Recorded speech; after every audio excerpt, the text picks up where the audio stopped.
asyrafil mursalin sayyidina Muhammadin wa ala alihi wa sahbihi ajma'in. Qala al-mu'allif rahimahullah nafa'ana bi ulumihi wa madana bi asrarihi fi kutub daraini. Ambil shot. Ayukrahu al-israfu fi sabbi. Halo, tes. Full. Halo, tes.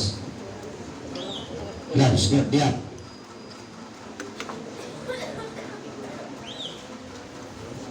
Nanti yang nggak pakai imam agamis, ya maghrib, subuh, taklim langsung bawa alat cukur, langsung dibuka. Nanti.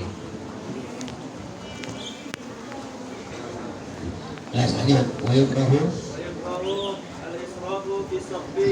Babu makruhatil ghusli. Bab menjelaskan tentang makruhnya dalam mandi besar. Babu makruhatil ghusli. Bab menjelaskan makruhnya dalam mandi besar. Apa saja yang dimakruhkan dalam mandi besar? Samir. Al-ghuslu wal-wudu'u. Aina sa'ah? Mana jam dinding? Musalla fiye. Habibi. Hah? Mana juga una? Oh, badim tu una tadi. Samir. Kelas buat. Wal-ghuslu wal-wudu'u fil ma'ir rakidi. Karir min awal. Wa yukrahu al-israfu fi sabbi. Kalau belum diterjemahkan, tidak usah dilanjut, ngerti? Samir, min awal, yang belum diterjemahkan. Wa yukrahu al-israfu fi sabbi. Samir, Wal-ghuslu wa yukrahu dan dimakruhkan. Maju. Terus, stop. Balas uskut. Badannya maju, mulutnya diam. Mulutnya tidak usah maju. Nah, terus rapatkan. Alfi awalan dari tentang makruh dalam mandi besar. Wa yukrahu dan dimakruhkan.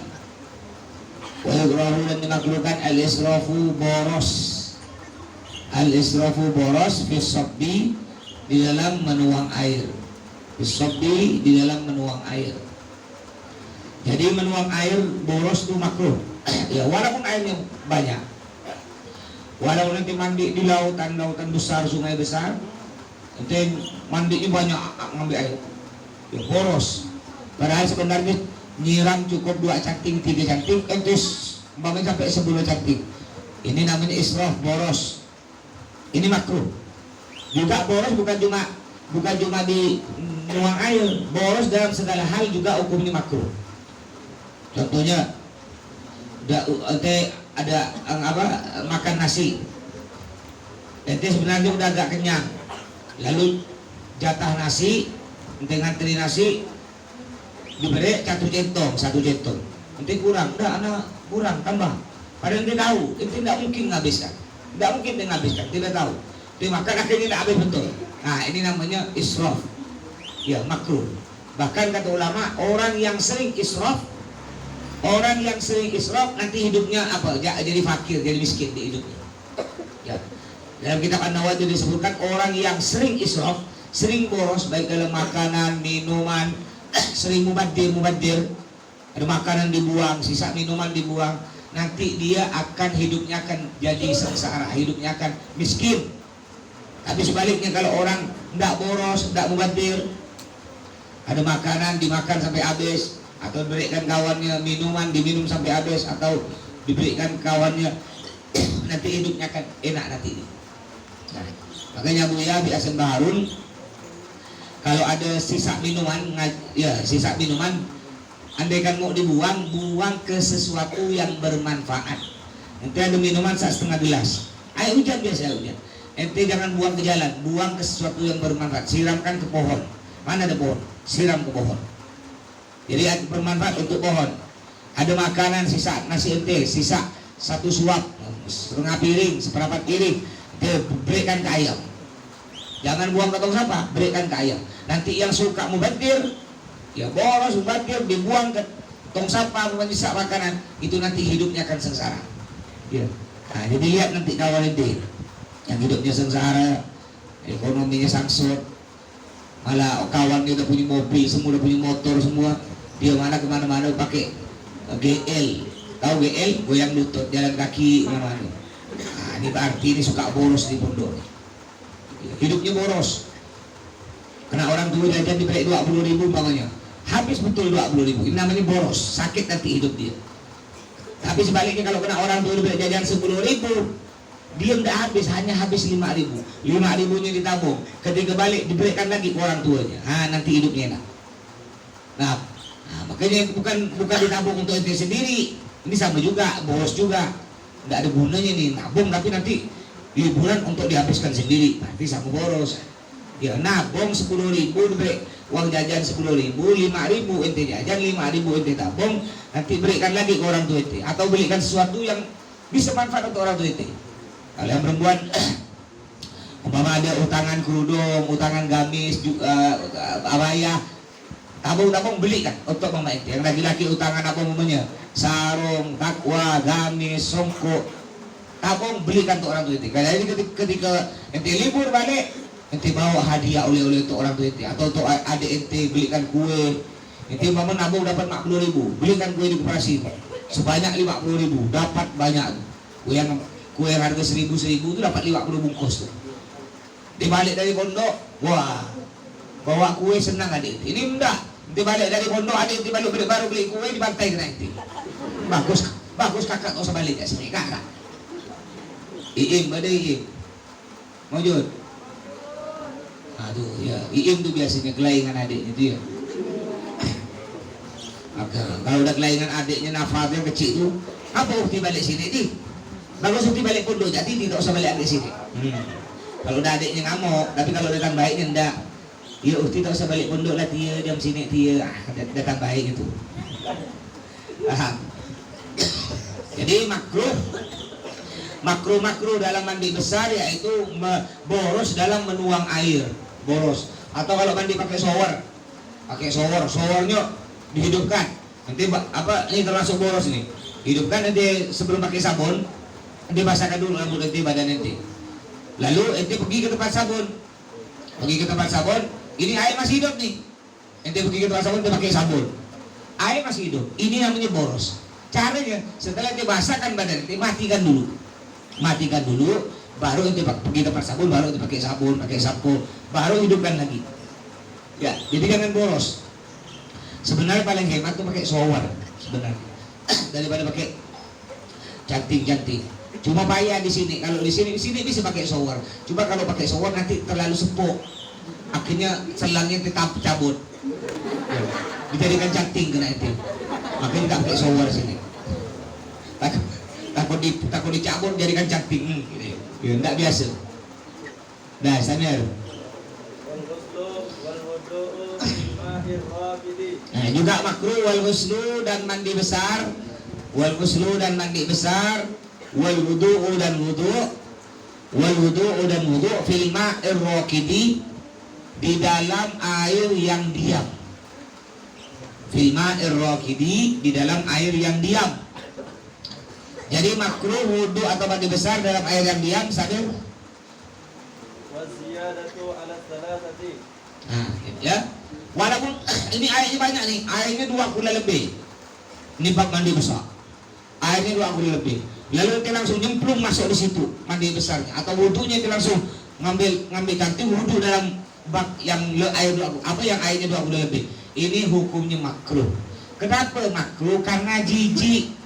Yang mau mandi di situ bukan cuma ente, yang mau mandi di situ ada kakak ente, abang ente. Ya kalau di pondok ada kawan-kawan ente yang mau mandi di situ, jijik. Apakah ente kena gatal-gatal sebadan? Tiba-tiba gatal-gatal, baut, penabur, busi, sepana, semua lengkap, obeng, ada di badan ente semua. Ya, udah kena baut, penabur di situ banyak. Mandi di situ lagi. Ketika ente mandi, ketika ente naik, kawan ente mau mandi, astagfirullahaladzim. Orang ini baru terkelupas lagi. Gimana? Atau gosok gigi, udah gosok gigi, gumur-gumur dengan darah-darahnya, wah, gumur-gumur ke dalam. Ya, kawan dia ngelihat, kan jijik. Ah, ini hukumnya makruh. Walaupun airnya 2 bulan lebih. Ya. Nah, jadi anak baru nanti kalau kena penyakit gatal-gatal, itu biasa, itu penyakitnya anak baru. Ya. Jangan gara-gara gatal-gatal balik, berhenti. Ada santri dulu kena gatal-gatal. Ya, berhenti mondok. Orang tuanya bilang, "Ya maaf Ustaz, anak saya Ustaz seumur hidup bersih, enggak pernah kena gatal-gatal Pak Ustaz. Kenapa mondok di sini kena gatal-gatal Pak Ustaz ya?" Jadi, saya mau pindahkan pondok lain. Bu, ibu mau pindahkan pondok mana? Ah, saya dulu mondok di Dalwa. Dalwa ibu pondoknya orang kaya, uang masuk 12 juta, tidur pakai AC. Dalwa tidur pakai AC, baju di laundry. Makan ayam tiap hari, ayam daging sapi enak-enak makannya. Tidur pakai ranjang, bersih. Gatal-gatal tambah banyak. Emas dengan Bintoha, waduh Bintoha, gatal-gatal semua Bintoha. Pindah ke Yaman. Lebih mewah lagi pondok Yaman. Makan tiap hari pagi roti. Orang kaya makan roti. Pagi makan roti, siang makan nasi Arab, kambing, daging sapi, daging onta, daging ayam tiap hari. Ya, tidurnya kamarnya AC sejuk, tidurnya pakai ranjang, baju di laundry kan. Terus setiap hari karpetnya ada pembantu pondok yang pakai alat pembersih debu tuh. Tapi tahu dia mah masih kena gatal-gatal. Bayangkan pondok Dalwa kena gatal-gatal, pondok Arab di luar negeri kena gatal-gatal. Pondok Pontianak nanti kita kena gatal-gatal. Nah, pondoknya orang kaya nih, Dalwa ini pondoknya orang kaya, elit. Ya. Bayangkan uang masuknya 12 juta. Enggak, ya masih kena gatal-gatal. Uang masuknya 3 juta tapi ingin gatal-gatal. Untung tak kena panu kurang kudis gatal-gatal jamur ya. Keseliyo, kepecok, kening keplin. Makanya sabar di pondok itu sabar. Jangan dilihat, Mas Soto enak ya. Suka jadi penceramah. Dia dulu mah mondok 15 tahun. Gatal-gatal satu badan. Gatal-gatal belum lagi kena dulu kena jerawat batu. Jerawat batu yang besar-besar. Oh, ya pecah plas ini, bolong sini. Satu muka nih jerawat namanya jerawat batu. Hidung mah jadi mancung sampai 2 kilan. Bukan mancung, jerawatnya bersusun. Ya. Tapi sekarang tak bersih, glowing. Nggak ada bekas gatal-gatal, nggak ada bersih. Ya, jadi walaupun dia kena gatal-gatal, biarkan kena gatal-gatal. Ya, beri obat yang ada aja. Dulu mah beri obat bawang putih dengan kunyit. Nah, bawang putih, kunyit, ngambil minyak makan, hidupkan api, masukkan bawang putih, ulek bawang merah, ulek kunyit, goreng dan sudah sejuk baru pakai. Itu juga minyaknya zaman dulu tuh murah meriah, dipakai sekamar, jadi satu rantang dipakai sekamar, sembuh alhamdulillah sembuh, 3 hari sembuh, kena angin. Ya, biasa itu penyakit biasa. Makanya santri baru kalau nanti kena gatal-gatal, ya jangan jawab, biasa, anggap itu hiburan. Nanti kan tak boleh main HP sini kan, anggap itu main game. Ajak kawan kita main game yuk, apa gamenya? Paling banyak cari ulat-ulat yang ada di tangan. Cari gatal-gatal. Ya, paling banyak begak garuk. Anggap main game. Ini kan biasa di rumah gini. Main game kan? Nanti sekarang gini. Ya. Kalau yang gitar, yang gatal di paha itu anggap main gitar, yang kayak. Main gitar kan? Ya, itu penyakit orang bodoh. Tak kenal Bintoha, Nah, itu sepondok dengan Mas tuh di Dalwa, sepondok di Yaman, kawan Mas di Yaman, sama kena gatal-gatal. Birehan, kenal Birehan? Sekarang ganteng kan, putih kan. Dulu di sini hitam, mondok sini dulu tuh. Ya, biasa Mas Cubit dulu. Hitam, gatal-gatal, keluar ingos. Ya. Pakai celana kalau sekolah SD celana tak ada resletingnya, tak ada ikat pinggang, pakai tali rapia. Resletingnya lepas. Nah, baju ini sekanting sisa sebutik, keluar ingos, gatal-gatal. Lihat sekarang, jangan dilihat sekarang. Birehan ganteng yo, putih. Yo. Dia lihat dulu kita mondok di sini. Sama kena gatal-gatal. tapi karena sabar. Nah, itu hasilnya kayak gitu kalau sabar. Dulu ada wali murid diberhentikan anaknya karena anaknya mandi di paret. Ya, dulu masih paret bagus, airnya coklat dulu tuh bukan hitam sekarang. Jadi ketika orang tuanya datang, anaknya mana anak kami Ustaz? Oh mandi, saya boleh lihat. Akhirnya dia lihat langsung, Ustaz anak saya berhenti Ustaz. Nah pula anak saya ini seumur hidup tidak pernah mandi di paret. Kok ini mandi di paret? Oh, udah mau berhenti, ya berhenti silahkan. Saya tidak ngundang. Ya. Memangnya ente mondok sini ada mas undang? Pernah? Ada mendatang ke rumah ente? Di sini ini tidak sama dengan pondok lain. Ini kalau pondok lain biasanya di depan pondoknya di pinggir jalan ada baleho, sepandukan pondok pesantren Al-Kalim wa alkohol menerima santri tahun ajaran segini kan, bawahnya ada kan biasanya kan, dengan pendaftaran sekian. Al-Jihad pernah dilihat? Tidak ada Al-Jihad, tidak ada spanduk. Ada lagi pondok biasanya nyampe di rumah ente lembaran kertas dibagi-bagi kawan di kampung tuh. Ya, bahwa menerima santri, ayo daftar. Al-Jihad ada, nyampe rumah ente kertas. Tidak ada, itu bedanya Al-Jihad. Jadi Al-Jihad tidak cari santri, yang mau mondok silahkan datang sendiri. Yang mau berhenti sana. Ya tak repot. Mau berhenti semua sana. Repot tinggal miara ayam. Kalau miara ayam enak, ayam bertelur laku. Tai ayam masih laku dijadikan pupuk. Tai ente, siapa mau beli? Ini santri 500 lebih, kalau dikumpulkan tainya, laku. Laku bikin pingsan orang. Jangankan jadi nanti kentut mati orang. Coba kalau miara ayam. Ini semua pondok putra dengan pondok putri. 5.000 masuk miara ayam.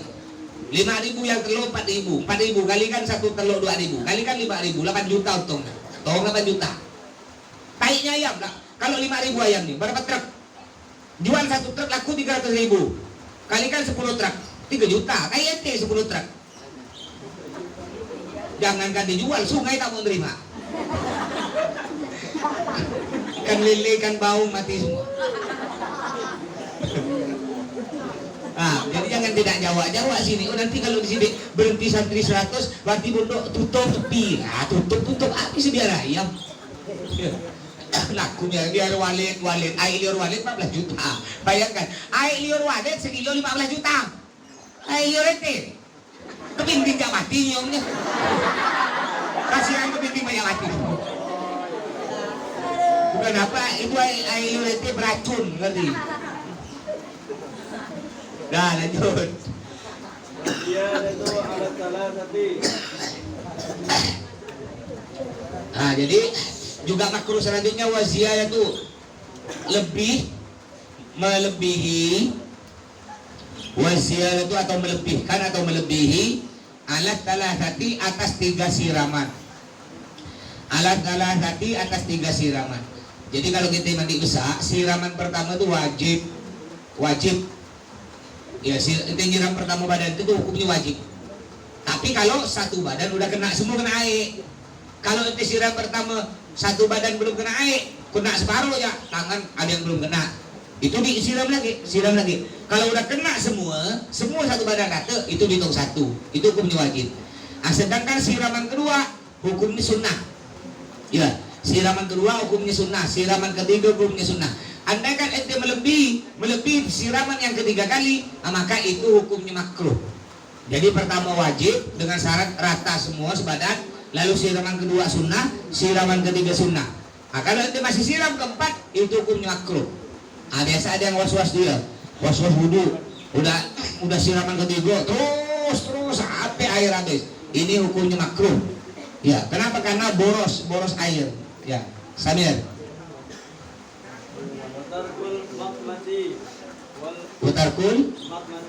Watarkul matmadoti dan meninggalkan kumur-kumur. Watarkul matmadoti dan meninggalkan kumur-kumur atau tidak kumur-kumur. Watarkul matmadoti dan meninggalkan kumur-kumur. Jadi sunnah mandi besar begitu pula wudu. Sebelum mandi besar, sebelum wudu disunahkan kumur-kumur. Jadi andaikan ente mandi besar atau wudu tidak kumur-kumur, itu hukumnya makruh. Ya, Samir. wal istinsyaki dan meninggalkan menghirup air dalam hidung. Dan meninggalkan menghirup air dalam hidung. Nah, ini makruh. Jadi mandi besar, sebelum mandi besar disunahkan kumur-kumur, juga disunahkan menghirup air dalam hidung begini. 3 kali. Nah, ini menghirup di sampai dalam ya. Ini untuk selain itu hukumnya sunnah, juga kata kedokteran manfaatnya untuk menghilangkan penyakit-penyakit yang ada di hidung. Pilek, rustum, ada rustum itu yang hidungnya keluar bau ya, ingosnya bau. Nah, yang sering-sering pilek atau sakit kepala, migrain itu. Tapi dalam ini semburkan kuat-kuat. Bahkan kalau ketika ente tidur, setiap ente tidur itu kalau ente tidur itu ada setan di sini, iblis setan bertengger di sini. Ya. Tengger sini ganggu ente. Makanya ketika mau bangun tidur bahaya sekali. Itu pasti ada iblis ini. Caranya ketika untuk membuang iblis tersebut, caranya ketika ente menghirup air, ya mau wudhu itu dihirup dalam-dalam ini, lalu buang sekuat-kuatnya. Itu tercampak. Iblis harus tercampak semua. Nah, makanya itu bikin ente hilang ngantuk, bikin ente plong. Kalau ente biarkan terus bertengger di sini, bertengger tidak keluar dia, bertengger. Nanti ente tidur lagi, nambah lagi. Itu yang bikin ente malas, hafalan payah. Makanya jadi nanti kalau wudhu dalam kan buang, gitu ya. Samir.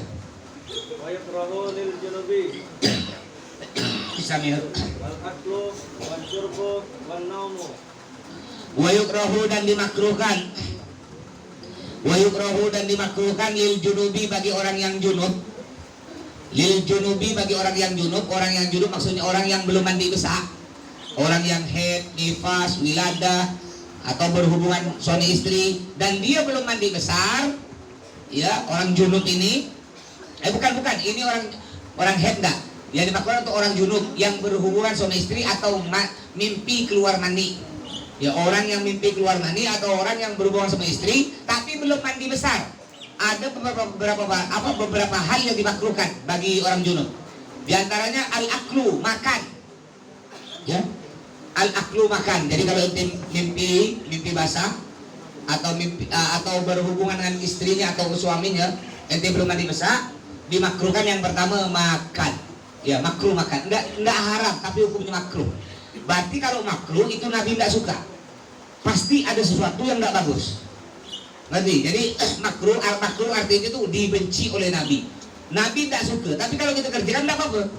Makan tidak apa-apa, cuma makruh itu sesuatu yang dibenci Nabi, pasti ada sesuatu yang tidak bagus.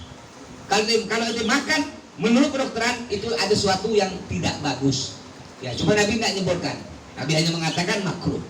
Jadi makan juga makruh. Orang yang junub wasyurbu dan minum. Makanya sebelum mandi besar jangan makan, jangan minum. Jika ingin makan minum mandi dulu, mandi besar dulu. Juga makruh. Wan naumu dan tidur. Makruh sebelum mandi besar dimakruhkan tidur. Samir. Wal jima'u qabla lil farji. Wal jima'u dan makruh juga jima, berhubungan suami istri. Wal jima'u dan jima atau berhubungan suami istri qabla ghaslil farji, sebelum membasuh kemaluan. Qabla ghaslil farji, sebelum membasuh kemaluan. Umpamanya berhubungan suami istri. Setelah berhubungan suami istri lalu istirahat, mau berhubungan lagi, sunnahnya apa? Basuh dulu kemaluannya. Yang laki-laki basuh, yang perempuan basuh, baru berhubung lagi. Jika tidak basuh itu hukumnya makruh. Ya, Samir, itu Islam menjaga kebersihan. Ya, tidak sembarangan. Sampai hal-hal kotor-kotor, kebersihan itu oleh Islam dijaga. Cuma banyak yang tidak praktekkan. Ada nggak an-nadhafatu minal iman. Ada lagi an-nadhafatu syatrul iman. Kebersihan itu separuh dari iman, atau kebersihan itu sebagian dari iman. Nah, tapi banyak sampah dibiarkan. Itu lihat di jalan-jalan. Ya, cuma diapalkan, hadis diapalkan, kalam ulama diapalkan, tapi tidak diamalkan. Sedangkan kata Nabi Muhammad, Man amila bima alima allamallah ilma ma lam ya'lam. Yang artinya barang siapa yang mengamalkan ilmu yang dia ketahui, itu udah tahu bahwa kebersihan sebagian dari iman. Tapi lalu ente amalkan kebersihan sebagian dari iman. Ada sampah di jalan, ente tak nunggu pikir, ente kumpulkan. Apa kata Nabi? Allamallah ilma ma lam ya'lam. Maka Allah akan beri ilmu yang belum dia pelajari. Artinya akan diberi ilmu laduni. Jadi ilmu laduni akan didapat bagi orang yang mengamalkan ilmu yang sudah dia ketahui. Contohnya di antaranya itu, ente tahu kebersihan dari sebagian dari iman, tapi ente amalkan, ente biarkan. Ya, ada sampah ente jalan, ya hati ente tidak ada sikit pun bikin ngambil sampah, ente biarkan, malah ente tendang sampah. Ada sampah udah bersih, ada tong sampah, malah tong sampah ente tendang, sampah tambah banyak. Jangan harap ente akan dapat ilmu laduni. Tapi sebaliknya, kalau ente ingin dapat ilmu laduni, ya ente amalkan ilmu yang ente dapat. Ente tidak tahu kebersihan sebagian dari iman, lalu ente pungut sampah-sampah yang ada, nanti oleh Allah akan diberi ilmu tanpa ente belajar. Uskun, itu topik ta'al. Sini ente, sini yang ribut. Angkat, ya di situ. Siapa yang ribut mundur. Nanti siapa yang ribut buka baju sampai sini yang buka. Kalau lupa. Ya, Harji. Jadi kalau ente sudah mengetahui bahwa kebersihan itu sebagian dari iman, lalu ente amalkan, maka kata Nabi Muhammad, allamallah ilma ma lam ya'lam, maka akan Allah berikan ilmu kepadanya tanpa ia belajar. Tanpa belajar, itu namanya ilmu laduni. Dalam Alfiyah disebutkan wa fi ladunni ladunni galla wa fi. Orang yang dapat ilmu laduni, ilmu yang tanpa belajar itu sedikit. Ini dari santri semua belum tentu dapat satu. Ya. Ilmu laduni tanpa dia belajar. Tanpa dia belajar, tiba-tiba dia tahu baca kitab, padahal tak belajar. Tiba-tiba dia hafal Quran. Ya. Tanpa belajar, hanya bisa bagi orang yang hatinya bersih. Yang hatinya bersih, yang mengamalkan ilmu yang didapat. Tapi walaupun teh alim, udah hafal dunia, hafal ini, tapi teh tidak amalkan, ya tidak akan dapat ilmu itu. Sulit dapat ilmu laduni. Baik, sabar. Wal wudu'i. Wal wudu'i. apa tadi sebelum? Wal jima'u qabla al-ghuslil farji. Awal wudu'i dan sebelum berwudu, wal wudu'i dan sebelum berwudu. Jadi basuh kemaluannya lalu berwudu, sabar. Wakadha munqati'atul haidi wan nifasi. Wakadha dan begitu pula begitu pula munqati'atul haidi, orang yang stop haidnya. Munqati'atul haidi, orang yang stop haidnya. Terus wan nifasi dan nifasnya. Wan nifasi dan nifasnya. Sabar. Babun najasati wa izalatiha. Babun najasati wa izalatiha. Baik, babun najasati wa izalatiha. Bab menjelaskan tentang najis. Bab Faslun fil najasati. Faslun, satu fasal fil najasati, menjelaskan tentang najis. Faslun, satu fasal fil najasati, menjelaskan tentang najis. Terus babun Wa hiya al-khamru wan nabizu walau muhtaramatan. wahia, adapun najasah, najis itu yang disebut najis apa? Wahia, adapun najasah, najis itu. Terus Al-khamru. Al-khamru yaitu minuman keras. Al-khamru yaitu minuman keras. Jadi minuman keras najis. Bir, arak itu, pokok minuman keras semuanya najis. Walaupun botol bekas. Nanti dapat botol bekas bir umpamanya. Bekas bir. Langsung ente ditambah air putih atau ditambah teh, lalu ente minum, najis. Caranya ente boleh pakai botolnya, botol bekas boleh, tapi ente sucikan dulu. Masukkan air, ucam buang, masukkan lagi, ucam buang, masukkan lagi sampai penuh, sampai keluar, buang. Dah suci dah. Atau kalau lebih enak masukkan dalam paret. Paret kan airnya banyak. Celupkan dalam paret sampai penuh, ucam buang, dah suci dah. Baru ente boleh pakai botol itu. Ya. Tapi kalau belum disucikan, langsung dipakai, itu hukumnya najis. Istamir. Wan nabidu walau muhtaramatan. Wan nabidu walau muhtaramatan. Wan nabidu. Ya, dan juga anggur. apa arak dari anggur. Wan nabidu dan arak dari anggur juga najis. Ya, bun arak dari anggur, ada lagi arak dari kelapa. Arak dari banyak. Arak itu terbuat dari tapai binaun, tahu tapai binaun deh? Yang terbuat dari pulut hitam, biasa lebaran. Yang kayak model bentuknya dodol-dodol kayak lecak-lecak. Makan pakai piring, pakai sendok, rasanya agak asam-asam. Pernah makan nih? Pernah? Nah, tapai itu, tapai binaun. Nah, itu rasanya enak. Itu masih halal. Tapi kalau dibiarkan lama-lama tuh, biarkan lama-lama, sebulan, 2 bulan, itu nanti jadi arak. Ya, itu baru kalau udah jadi arak, tidak boleh dimakan lagi, hukumnya najis. Walau muhtaramatan, walaupun dimuliakan. Samir? Wal kalbu wal khinziru wa ma tawallada. Wal kalbu dan anjing juga najis. Wal kalbu dan anjing. Wal khinziru dan babi. Wal kalbu dan anjing, wal khinziru dan babi. Terus? Wa ma tawallada min ahadihima. Wa ma tawallada dan sesuatu ya, dan hewan ya. Wa ma dan hewan tawallada yang lahir. Wa ma dan hewan tawallada yang lahir minhuma dari anjing dan babi. Minhuma dari keduanya atau dari anjing dan babi. Jadi anjing najis, babi najis dan keturunannya. Jadi yang lahir dari keduanya hukumnya najis. Tapi yang dilihat yang lahir dari keduanya, kalau nasab keturunan, kalau hewan ikut mama. Duduk yang betul kakinya. Itu santri baru. Jangan duduk kayak tadi ya. Itu namanya duduk. Kalau depan ada taklim tak boleh. Kalau kecuali nunggu WC boleh ya. Nanti dalam WC boleh duduk gitu. Ya, lihat. Jadi kalau manusia nasab keturunannya bin-binnya ke atas ikut bapak.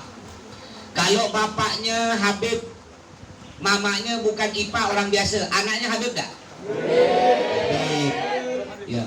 Kalau bapaknya bukan Habib, mamanya IPA, anaknya bukan Habib, putus. Jadi nasab keturunan manusia ikut bapak. Ya. Kalau mamanya Madura, bapaknya Jawa, berarti anaknya dianggap Jawa, Al-Jawi, Jawa. Sedangkan hewan nasab keturunan ikut mama. Bapaknya sapi, benih sapi, ngerti? Bapaknya sapi, mamanya kambing.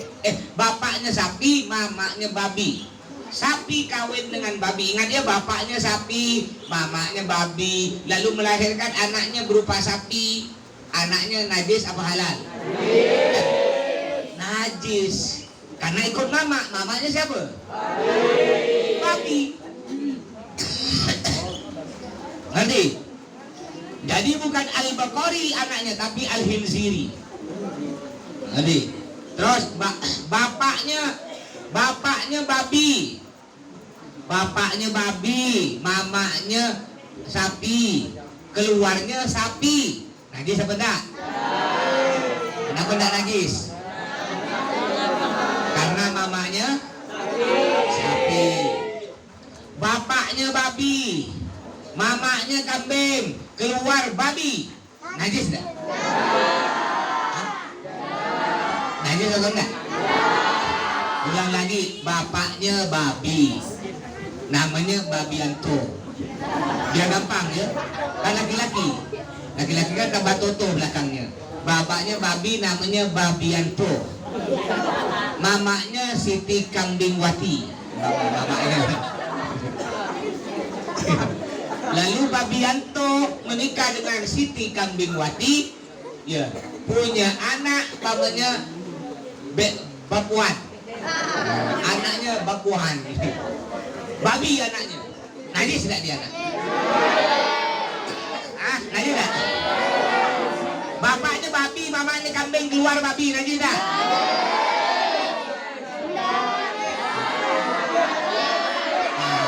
Bingung kan, bingung.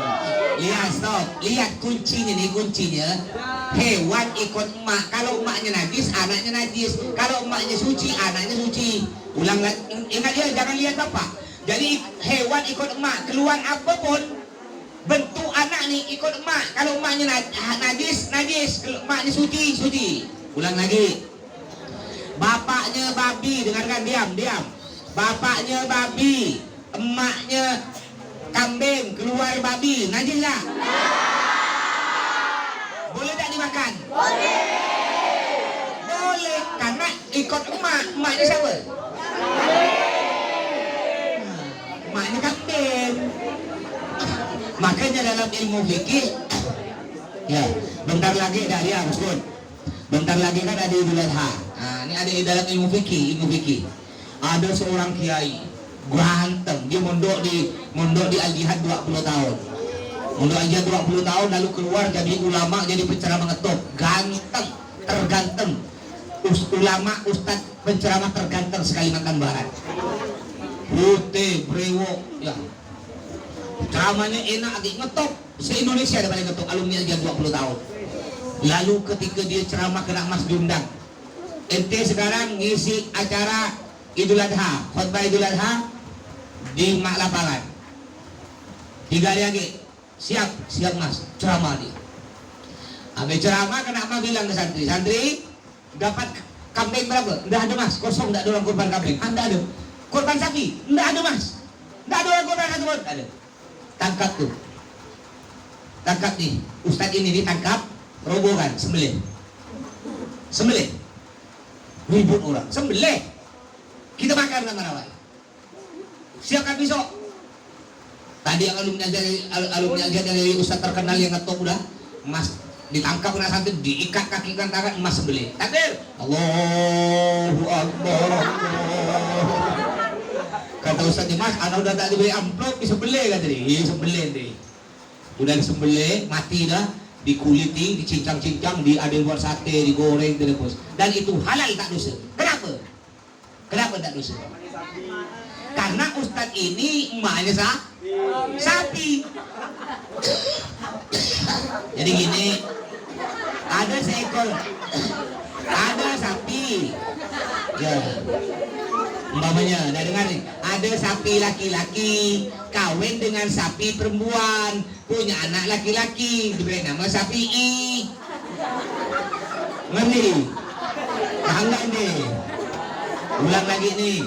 Bapaknya sapi asli, mamanya sapi asli. Lalu keluar apa? Seorang laki-laki, manusia laki-laki, diberi nama sapi I. Nanti lalu sapi ini besar dirawat oleh keluarga Sapiun. Ya, Bapak Sapiun sekeluarga dengan Pak Supaat. Dirawat dengan Pak Supaat dan Pak Sapiun, besar disekolahkan SD. Tamat SD dimondokkan di Al-Jihad Sapi'i. Sampai 20 tahun mondok di Al-Jihad. Lalu dia jadi penceramah terkenal se-Indonesia. Diundang ke Al-Jihad. Habis Idul Adha, habis khutbah Idul Adha, mananya? Abi nanya ke santri, gimana? Nggak ada kurban, nggak ada bi, kosong bi. Yaudah, Sapi'i tangkap, sembelih, halal nggak? Halal. Karena Sapi'i anaknya siapa? Sapi. Paham? Ingat ya, kalau hewan nasab keturunan ikut siapa? Mama. Kalau mamanya halal, anaknya bentuk apapun anaknya halal. Contoh nanti pernah dengar nggak? Ada ibu-ibu melahirkan buaya. Cerita ya, nih pernah dengar cerita itu kan? Nah, ada ibu melahirkan dua, satunya manusia, satunya berupa buaya. Nggak tahu Allah alam betul atau enggak. Ya. Tapi memang banyak di YouTube tuh ada orang berkawan dengan buaya. Banyak di YouTube tuh. Ya, orang enggak masih kecil kayak ente nih. Jadi kalau dia pergi ke sungai dipanggil, katanya sih kembarannya, dipanggil siapa namanya? Pernah dengar nanti kan? Nah, dipanggil, nanti keluar tuh buaya. Ada tuh di daerah Banjarmasin. Ya, katanya kembarannya. Jadi emaknya ketika lahir dua. Ya, Allah Maha Kuasa. Berbentuk apa Allah bisa. Ya, Allah Maha Kuasa. Mau manusia lahir buaya, lahir Allah Maha Kuasa. Jangankan nyiptakan itu, nyiptakan dunia sih. Dunia dengan isi-isinya Allah bisa, apalagi cuma manusia lahir buaya. Itu hal sepele bagi Allah. Maaf. Oleh Allah Nabi Musa, oleh Allah beri mukjizat ketika burung merpati dibelah jadi 4, satu bagian disimpan di pojok sana, di gunung pojok sana jauh ya puluhan kilo, satu bagian di sebelah sana, satu bagian sebelah sana, lalu dipanggil seret balik lagi jadi nyatu lagi. Nah, Allah Maha Kuasa menghidupkan orang mati, Allah bisa. Bayangkan cuma manusia lahir buai menciptakan dunia, bukan cuma dunia, alam semesta dan isi-isinya. Allah bisa. Apa ya? Hal sepele bagi Allah. Kuman-kuman bisa dilihat dengan mata kuman-kuman. Tidak bisa. Allah bisa ciptakan kuman-kuman. Profesor, sepintar apapun profesor, tidak bisa diciptakan nyamuk. Ya paling buat robot-robotan nyamuk. Ya. Nyamuk, umurnya berapa nyamuk tuh? Umurnya nyamuk. Hah?